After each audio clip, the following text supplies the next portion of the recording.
조금씩 심해졌지. 건망증. 요즘 왜 이렇게 얼굴이 푸석푸석하고. 피부도 푸석푸석해지는 것 같고. 맞아. 축 처지고. 맞아.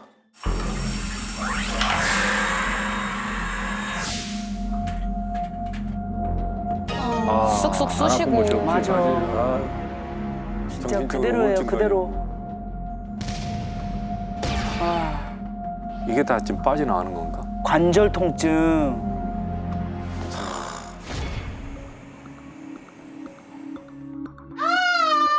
왜? 왜? 넘어지셨나? 왜 뭔데?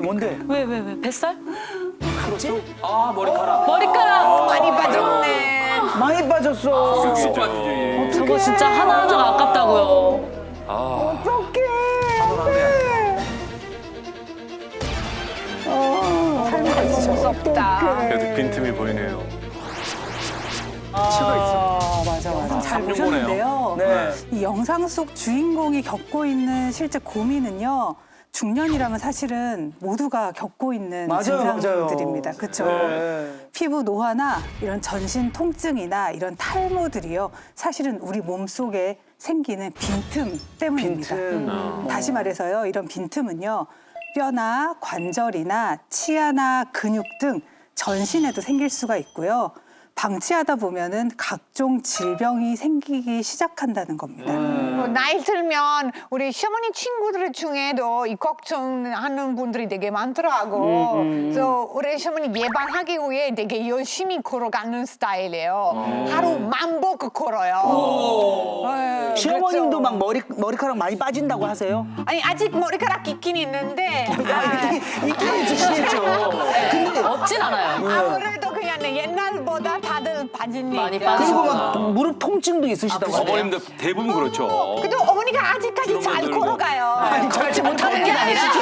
그러니까 크리스나 우리 시어머님은 그래도 특별하신 거고 주위 어머님들 보면 거의 무릎 아프셔, 맞아요. 머리 빠지셔, 탈모하죠. 주름 생기시고 거의 대부분 그러실 거예요. 네, 맞습니다. 중년 분들이 네. 다 공통적으로 겪고 있는 증상들이시죠. 네. 그래서 지금부터 내 몸을 위협하는 빈틈주의보, 빈틈이 보내는 증상부터 이어지는 질병에 대해서 말씀드리도록 하겠습니다. 네. 증상. 먼저 치아가 흔들리는 사람은요. 예. 골다공증을 조심하라. 네, 들어본 것 같다.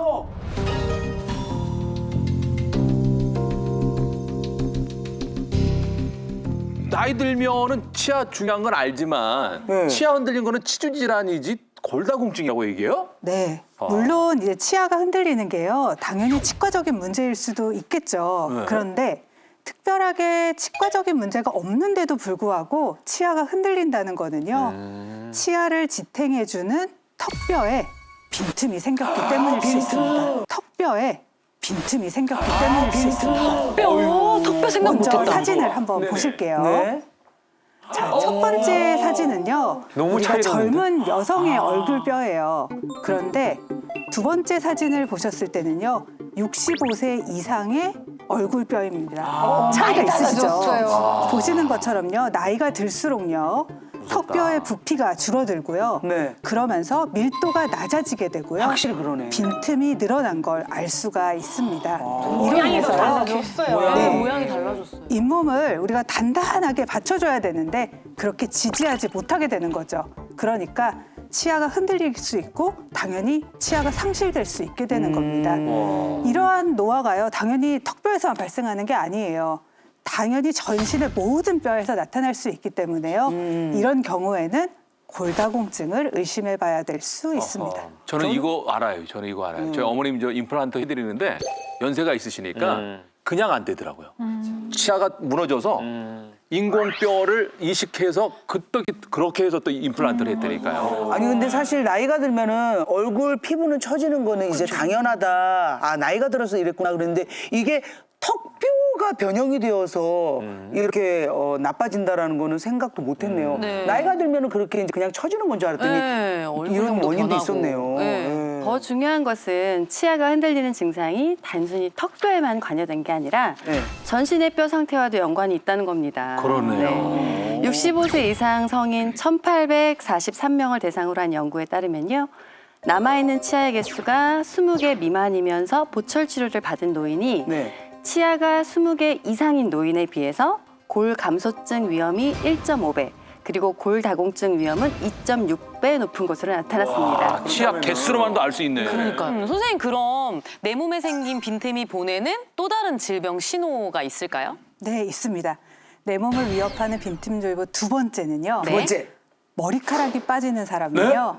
심근경색을 조심하라. 아니 탈모가 아니고 심근경색이요? 아니 머리카락이랑 무슨 상관이죠?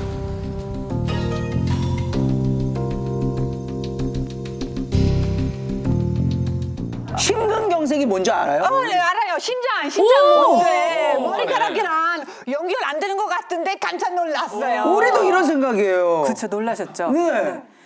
머리카락이 빠지는 양이 점점 늘어나면서요. 두피가 휑해지고 빈틈이 생기는 걸 우리가 탈모라고 하잖아요. 네. 탈모는 사실은 우리가 쉽게 눈으로 확인이 가능한 빈틈이기 때문에 평소에 사실은 주의 깊게 관찰하는 것이 굉장히 중요하거든요. 네. 그런데 문제는요. 호르몬이 원인인 아니고 원형 탈모가 있는 경우에는요. 심근경색의 위험이 굉장히 높아지게 된다는 걸 꼭 아셔야 되겠습니다. 저희가 왜 알기로는 원형 탈모하게 되면 보통 이제 스트레스를 많이 받기 때문에 생기는 질병으로 알고 있는데. 맞아. 근데 그럼 스트레스 때문에 심근경색의 위험이 높아진다고 저희가 봐야 되는 건가요? 원형 탈모는 면역세포가 모낭을 외부 침입자로 인식하고 공격해 염증 반응을 일으켜서 머리카락이 빠지는 자가면역 질환인데요. 네. 머리카락이 동그란 모양으로 빠지는 특징이 있습니다. 네, 원형 탈모. 또 원형 탈모는 단순히 피부에만 생기는 증상이 아니라 전신 면역 반응과 관련이 있기 때문에 심혈관계 질환 발병률에 영향을 미치게 되는 거죠. 갑자기 무서워졌어요. 머리카락 빠지면 어머, 지금 머리가 섰어, 지금. 괜찮아. 들어봐요. 괜찮아. 머리가 섰어, 지금. 잠깐만요. 너무 당황했어. 네, 실제로 원형 탈모를 진단받은 30세에서 89세 국내 환자 약 22만 명을 대상으로 급성 심근경색 발생 위험률을 추적 관찰해 봤습니다. 대조군에 비해서 원형 탈모 환자의 심근경색 발생 위험은 1.3배에서 4.5배까지 높은 것으로 확인됐습니다. 단순한 거 아니네요, 보니까 원형 탈모가. 탈모로 머리 빠지는 것도 서러운데 사실 저도 지금 자고 일어나면 베개에 막 엄청 묻어 있더라고요. 근데 이게 심근경색까지 연결이 된다니까 이게 너무 이제 놀라운 일인데 그러니까. 그러면은 이 머리카락 빠지지 않기 위해서 관리를 잘 해야 되는데 어떤 특별한 관리 방법이 있을까요? 그 매일 머리 감는 습관만 바꿔도 머리카락을 지킬 수가 있는데요. 네. 쉽게 따라할 수 있는 거꾸로 관리법을 알려드릴게요. 거꾸로? 거꾸로 관리법 어떻게 해요? 뭐지? 거꾸로 아, 물구나무 서서 감았는구나, 이게. 어떻게 감죠 머리를? 거꾸로. 어떻게 해요? 네, 보통 머리를 감을 때 샴푸 후에 린스나 트리트먼트를 하시잖아요. 네네네. 하지만 머리카락이 엉킨 상태에서 감으면 머리카락이 더 많이 빠질 수 있어요. 네네네. 막 그래서 엉켜가지고. 트리트먼트를 사용해서 먼저 머리카락 부드럽게 풀어주고 그 뒤에 샴푸를 하시면 머리카락이 빠지지 않고 두피의 피지와 각질까지 제거되기 때문에 탈모를 예방할 수 있습니다. 그렇게 하면 되겠네. 그렇죠. 왜 이제 알았지, 이걸? 그러니까요. 지금 우리를 몸을 위협하는 빈틈에 대해서 알아봤지만 빈틈을 채우는 법도 알았잖아요. 네. 빈틈 잘 채우셔서 노화는 물론이고요. 질병도 예방하시기 바랍니다. 네. 감사합니다. 고맙습니다.